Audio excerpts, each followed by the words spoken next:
Samahan niyo akong gumawa ng chicken fillet.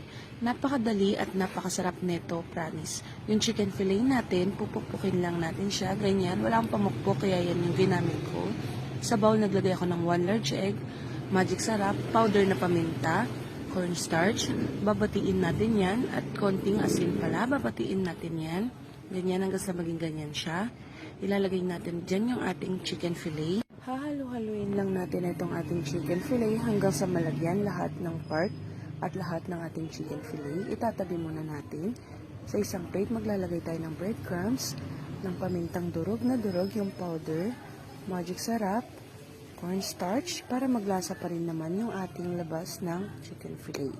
Pagkatapos natin gawin yung ating breadcrumbs, ilalagay na natin yung ating chicken fillet. Ulit-ulitin lang natin gawin yan hanggang sa malagyan lahat ng breadcrumbs yung ating chicken fillet.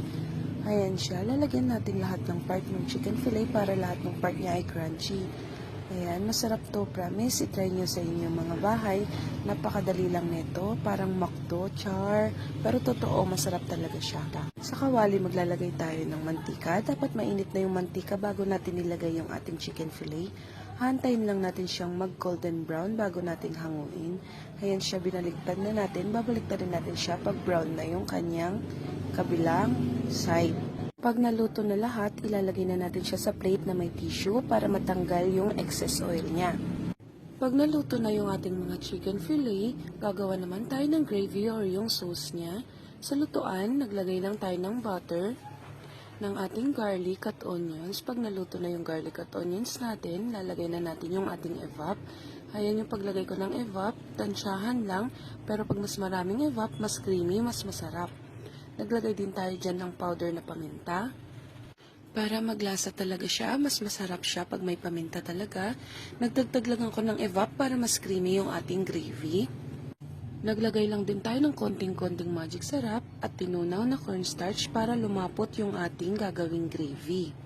Hahalo-haluin natin siya hanggang sa mahalo lahat yung pampalasang nilagay natin. Naglagay din tayo dyan ng konting chicken cubes. Tinurog ko na para mas madaling matunaw. Hahaluin lang natin siya hanggang sa siya ay kumulo at maluto.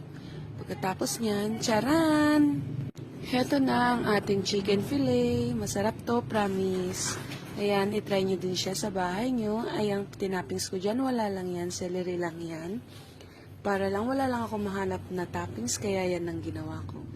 Heto na siya. Try nyo din. Promise, promise talaga masarap. Ayan siya. Kaya tara na.